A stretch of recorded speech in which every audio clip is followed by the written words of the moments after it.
Astaghfirullah. Assalamualaikum warahmatullahi wabarakatuh. Alhamdulillah wassalatu wassalamu ala Rasulillah wa ala alihi wa sahbihi wa mawalah wa la hawla wa la quwata illa billahi wa ba'du. Alhamdulillah, di pagi hari ini dengan izin Allah subhanahu wa ta'ala kita bisa duduk untuk bertalabul ilmi. Salawat dan juga salam kita hadiahkan kepada Rasul kita Nabi besar Muhammad sallallahu alaihi wa ala alihi wasallam.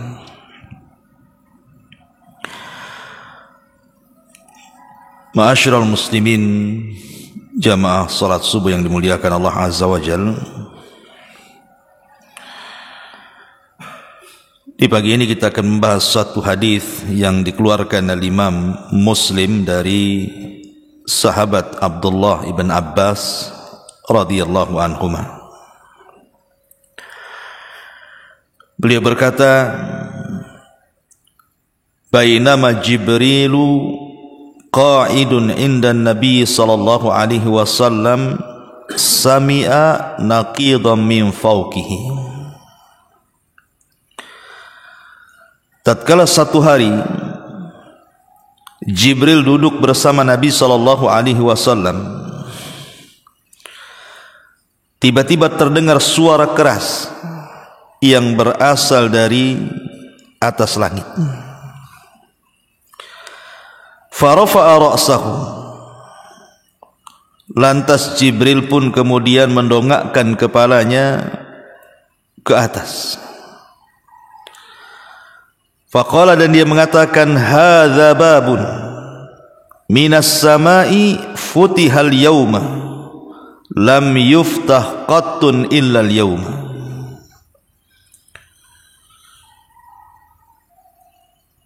Kemudian Jibril pun berkata, itu adalah suara salah satu dari pintu langit yang baru dibuka hari ini dan tidak pernah dibuka sebelumnya. Fanazala minhu malakun.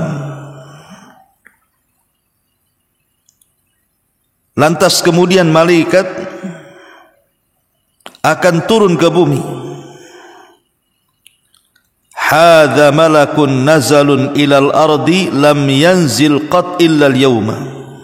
Dan malaikat ini satu-satunya yang akan turun ke bumi, dan sebelumnya dia tidak pernah turun kecuali hari ini.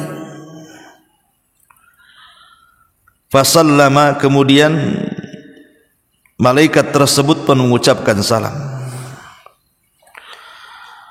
Wa qala, seraya berkata, abshir binuraini utitahuma lam yu'tahuma nabiyyun qablak, Fatihatul Kitab wa khawatimus suratil Baqarati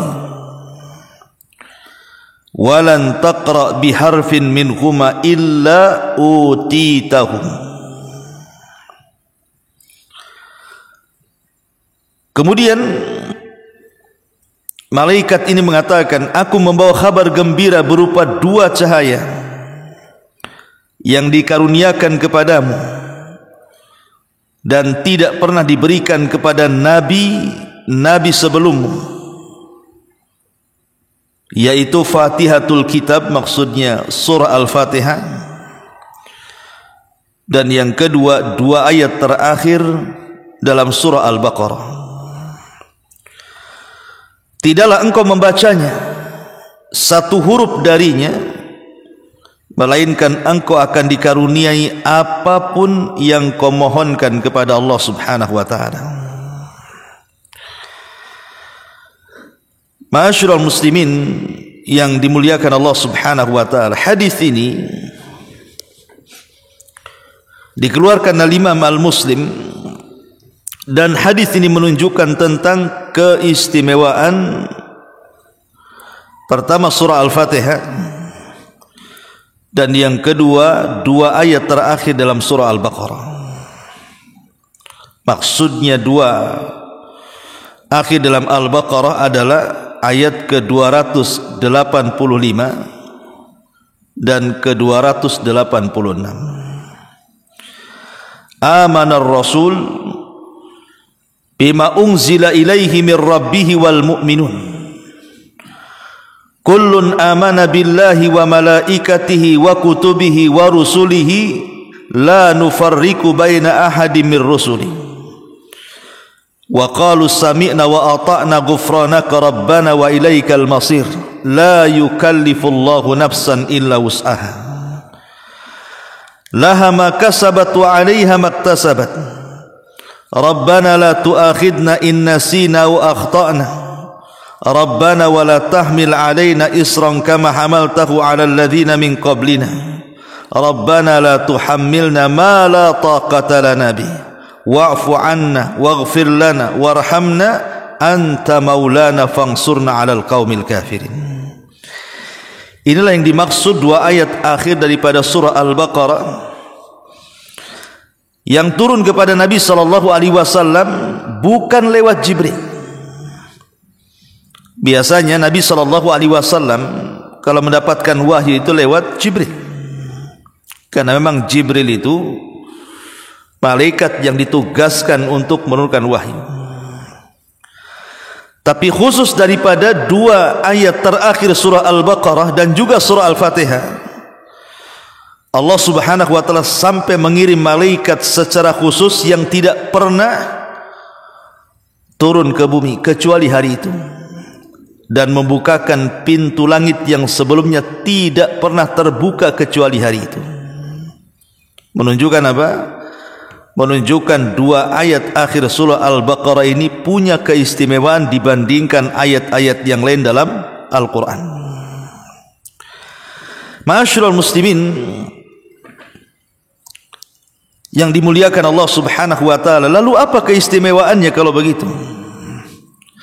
Kenapa kemudian 2 ayat akhir surah Al-Baqarah ini dikhususkan yang berbeda dengan ayat-ayat yang lainnya? Pertama, kifayatun lil muslimi fi lailatihi. Siapa yang membaca di malam hari, maka Allah subhanahu wa ta'ala akan menjaga orang yang membacanya dari setiap kejahatan. Apakah itu sihir, apakah itu hasad, ataukah macam-macam kejahatan dari makhluk-makhluk yang Allah ciptakan. Dan itu berdasarkan hadis yang dikeluarkan Imam Bukhari, man qara'al ayataini min akhir suratil Baqarati fi lailihi kafatahu. Barang siapa yang membaca 2 ayat akhir dalam surah Al-Baqarah di malam hari, maka dia akan diberikan penjagaan Allah subhanahu wa ta'ala. Ini yang pertama. Yang kedua, bahwa 2 ayat ini akhir surah Al-Baqarah ini min kanzi tahtil arsyir rahman, dia adalah simpanan dari simpanan-simpanan yang ada di bawah arsy Allah subhanahu wa ta'ala. Dan itu disebutkan dalam sebuah hadis dari Nabi sallallahu alaihi wasallam. Kata Nabi sallallahu alaihi wasallam dari hadis Hudzaifah bin Yaman radhiyallahu anhu, Nabi sallallahu alaihi wasallam bersabda, "Fuddilna 'alan nasi bi thalathin. Ju'ilat sufufuna kasufufil malaikati wa ju'ilat lana al-ardu kulluha masjidan wa ju'ilat turbatuha lana tahuran idza lam najidil ma wa utitu hadhil ayati min akhir suratil Baqarati min kanzi tahtal arsy lam yuqtaha nabiyyun qabli." Kata Nabi sallallahu alaihi wasallam, kita diunggulkan atas manusia yang lainnya dengan 3 perkara. Barisan kita dijadikan seperti barisan para malaikat. Seluruh permukaan bumi dijadikan untuk kita sebagai masjid, dan tanahnya dijadikan untuk kita sebagai alat bersuci jika kita tidak mendapatkan air. Kata Nabi SAW, dan aku diberikan ayat-ayat terakhir dari surah Al-Baqarah, dan ini dari satu simpanan di bawah arsy yang belum pernah diberikan kepada seorang nabi pun sebelumku, kata Rasul. Subhanallah. Dua ayat terakhir surah Al-Baqarah adalah simpanan Nabi SAW yang Allah simpan di bawah arsy. Ini tidak main-main, ya. Dua ayat terakhir surah Al-Baqarah ini adalah simpanan yang tersimpan di bawah arsy Allah Subhanahu wa taala. Ini yang kedua. Kemudian yang ketiga, ad-du'a bima fihima mutadhamminun li khairid dunya wal akhirah. Di dalam dua ayat itu terkandung doa demi kebaikan dunia kita dan akhirat kita. Jadi ada dua kebaikan yang kita akan peroleh, baik secara dunia atau akhirat, bagi orang yang membacanya. Dari segi mana? Di mana Allah Subhanahu wa taala mengatakan, la yukallifullahu nafsan illa wus'aha, laha ma kasabat wa 'alaiha maktasabat. Rabbana, di sini Rabbana la tu'akhidna in nasina aw akhtana. Rabbana wa la tahmil 'alaina isran kama hamaltahu 'alal ladzina min qablina. Rabbana wa la tuhammilna ma la taqata lana bih wa'fu anna waghfir lana warhamna anta maulana fansurna 'alal qaumil kafirin. Ya Rabb kami, janganlah engkau hukum kami jika kami lupa atau kami tersalah. Ya Rabb kami, jangan engkau bebankan kepada kami beban berat sebagaimana engkau bebankan kepada orang-orang sebelum kami.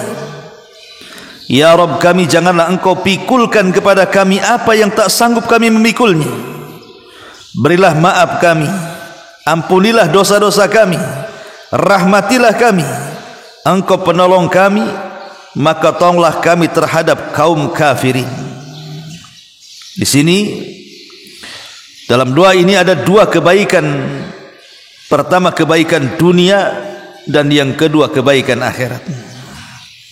Karena kita meminta kepada Allah Subhanahu wa taala agar Allah Subhanahu wa taala mengampuni dosa-dosa kita, ataupun tidak menghukum dari apa yang kita tidak sanggup untuk melakukannya, dan begitu seterusnya. Termasuk juga meminta pertolongan kepada Allah Subhanahu wa taala dari orang-orang kafir.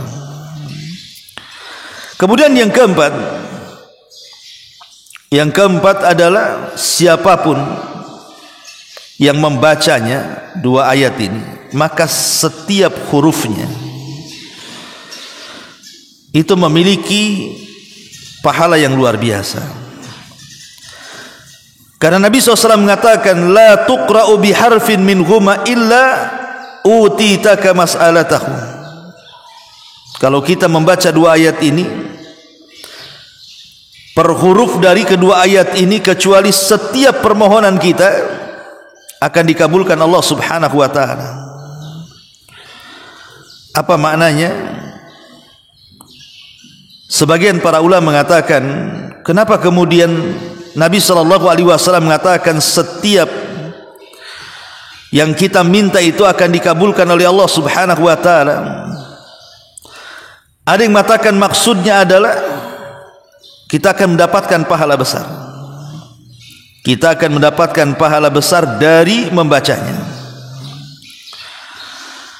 Ada juga yang mengatakan bahwa dalam doa ini ada kalimat waghfir lana. Ya Allah, ampuni dosa-dosa kami. Artinya ketika kita membaca doa ini, maka Allah akan hapuskan dosa-dosa kita. Ada juga yang mengatakan seperti itu. Intinya bahwa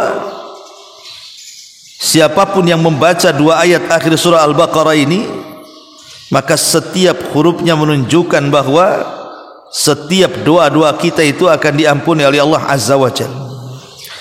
Kemudian yang nomor 5, nurun lil muslim, sebagai cahaya bagi seorang muslim. Kemudian juga yang nomor 6, bahkan secara umum orang yang membaca surah Al-Quran tidak mesti 2 ayat terakhir surah Al-Baqarah, maka setiap satu hurufnya adalah 10 kebaikan. Dan yang terakhir tentunya, kalau kita membaca di dalam rumah 3 hari, setan tidak akan mendekati kita. Itu disebutkan dalam Nu'man ibn Bashir, hadis Nu'man ibn Bashir, Nabi SAW mengatakan, innallaha kataba kitaban qabla an yakhluqas samawati wal ar bi alfai amin. Allah telah mencatat sebuah catatan sebelum Allah menciptakan langit dan bumi 2 tahun sebelumnya. Anzala minhu ayataini wa khatama bihima surat Al-Baqarah. Allah turunkan 2 ayat dan Allah akhiri dengan 2 ayat itu surah Al-Baqarah. La yaqra'anna fi dari 3 layalin fayaqrabuha syaitanun. Maka siapapun yang membaca di rumah tersebut, maka 3 hari syaitan tidak mungkin datang ke rumahnya. Jadi cukup membaca 2 ayat ini saja, itu bisa mengusir syaitan selama 3 hari. Ya setelah 3 hari datang lagi, ya baca lagi kan begitu, pergi lagi dia. Ya. Intinya bahwa banyak keutamaan 2 ayat surah Al-Baqarah ini. Baik, kita akan melihat sisi dari asbab nuzulnya. Ma'asyiral muslimin yang dimuliakan Allah Subhanahu wa taala. Jadi disebutkan tentang asbab nuzul 2 ayat ini. Al-Imam Muslim meriwayatkan dari hadis Abi Hurairah radhiyallahu an, ketika turun ayat lillahi ma fis samawati wa ma fil ard wa in tubdu ma fi anfusikum aw tukhfuhu yuhasibkum bihillah fayaghfiru liman yasha wa yu'adzibu man yasha wallahu ala kulli syai'in qadir. Milik kepunyaan Allah lah yang ada di langit dan yang ada di bumi, dan apapun yang nampak terhadap diri kalian atau yang tersembunyi, tetap Allah akan menghisabnya, dan Allah akan mengampuni sesuai dengan kehendaknya, sebagaimana mengadab sesuai kehendaknya, dan Allah atas segala sesuatu maha mampu. Ketika turun ayat ini, para sahabat merasa berat. Kenapa berat?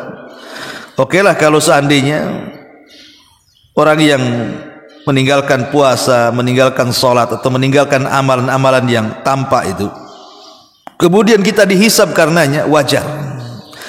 Tapi kalau amalan yang tersembunyi dalam hati tiba-tiba juga ikut dihisab, maka kata para sahabat berat. Namanya hati itu terkadang terbolak-balik, ada niat baik, ada niat buruk, namanya hati.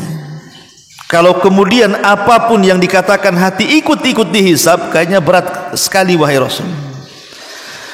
Maka Nabi SAW sampai marah dan mengatakan, apakah kalian akan mengatakan seperti yang dikatakan Bani Israel kepada Musa, sami'na wa asaina, kami mendengar kemudian bermaksiat? Maka kata Rasul mengatakan, qulu sami'na wa ata'na, katakan oleh kalian kami dengar dan kami taat. Ketika kemudian para sahabat akhirnya kemudian tunduk atas perintah Rasul dan mengatakan sami'na wa ata'na, turunlah 2 ayat surah Al-Baqarah ini. Amanar rasulu bima unzila, sampai kepada kalimat apa namanya, Rabbana wala tuhammilna ma la taqata lana bi wa'fu anna waghfir lana warhamna anta maulana fangsurna 'alal qaumil kafirin. Turun ayat ini yang menunjukkan bahwa Allah tidak akan membebankan sesuatu yang kita tidak sanggup memikulnya. Jadi turun surat keringanan. Ya, itu diantara asbab nuzul dari 2 ayat akhir daripada surah Al-Baqarah ini. Ma'asyiral muslimin yang dimuliakan Allah Azza wa Jalla. Adapun surah Al-Fatihah, Saya kira surah Al-Fatihah sudah sangat ma'ruf keutamaannya, tapi saya akan sebutkan 10 saja secara singkat. Pertama, surah Al-Fatihah adalah Ummu Al-Kitab. Disebut Ummul Kitab, induk daripada Al-Kitab. Kenapa? Karena seluruh kitab-kitab langit terangkum dalam surah Al-Fatihah, maka disebut induknya Al-Kitab. Ada yang mengatakan induknya Alkitab itu maksudnya induknya Al-Quran, karena satu Quran itu terfokus dalam surah Al-Fatihah. Isi Quran itu kan 3, tauhid, fikih, ibadah, kemudian akhlak ataupun muamalah. Itu semua terkandung dalam surah Al-Fatihah. Kemudian yang kedua disebut Fatihatul Kitab, karena ketika kita membaca Al-Quran itu kita mulai dengan Al-Fatihah. Lihat mushaf, kalau kita buka mesti Al-Fatihah dulu baru Al-Baqarah. Kemudian juga yang ketiga disebut Ar-Ruqyah, surat Ruqyah. Jadi kalau kita membaca surah Al-Fatihah, maka itu bisa penyembuh, bisa menyembuhkan. Dengan cukup membaca surah Al-Fatihah itu sudah bisa untuk meruqyah. Kemudian yang 9 disebut Al-Asas, pondasi, karena surah Al-Fatihah adalah pondasi daripada Al-Quran. Orang kalau membaca Al-Fatihah dalam solat dan tidak membaca surat, itu sah solatnya. Tapi kalau orang membaca satu Quran dan meninggalkan Fatihah, tidak sah solatnya. Kemudian juga disebut Asy-Syifa, dia adalah juga penyembuh, bisa ngeruqyah, bisa menyembuhkan. Artinya kalau ruqyah ini untuk penyakit-penyakit ruhiyah seperti kesurupan, santet dan begitu seterusnya. Kalau syifa ini juga bisa menyembuh badan, seperti orang yang tersengat kala jengking, kemudian oleh seorang sahabat dibacakan surah Al-Fatihah, sembuh dia. Dan tersengat kala jengking bukan penyakit ruh, penyakit badan. Artinya dengan surah Al-Fatihah saja bisa menyembuhkan penyakit badan, gitu maksudnya. Kemudian juga disebut Al-Kanzu. Tadi saya sudah katakan disebut simpanan, ya.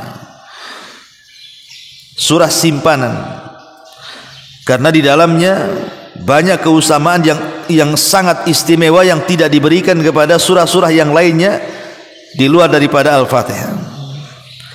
Kemudian juga disebut Suratul Hamdi, surat pujian di dalamnya.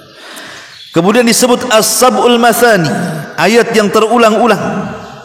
Sebagaimana Nabi SAW mengatakan, hiya ummul Quran wa hiya sab'ul mathani wa hiyal Quranil azim. Dan dia adalah Quran yang sangat agung sekali.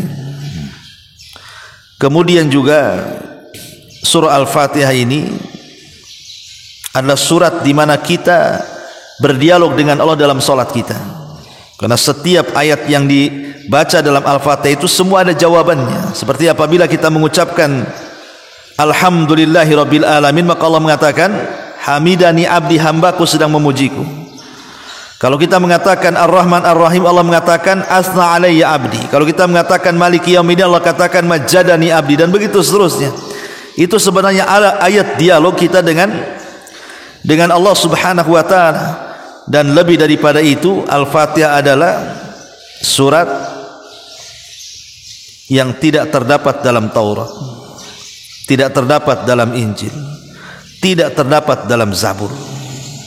Dia hanya terdapat di dalam Al-Quranul Karim. Kemudian yang terakhir, surat yang terkandung padanya bantahan kepada seluruh agama-agama batil. Karena dalam ayat itu terdapat ghairil maghdubi alaihim waladhdallin. Maghdub artinya Yahudi, dhalin artinya orang-orang Nasrani. Ini di antara inti daripada hadis yang kita baca di pagi hari ini, hadis Abdullah ibn Abbas radhiyallahu anhuma yang dikeluarkan oleh Imam Muslim, di mana Nabi SAW diberikan dua cahaya yang merupakan simpanan yang Allah simpan di bawah arasy. Pertama surah Al-Fatihah, yang kedua dua ayat terakhir daripada surah Al-Baqarah. Wallahu a'lam bishawab. mudah-mudahan ada manfaatnya. Subhanaka bihamdika asyhadu an la ilaha illa anta astaghfiruka wa atubu ilaik. Allahu ta'ala alam. Assalamualaikum warahmatullahi wabarakatuh.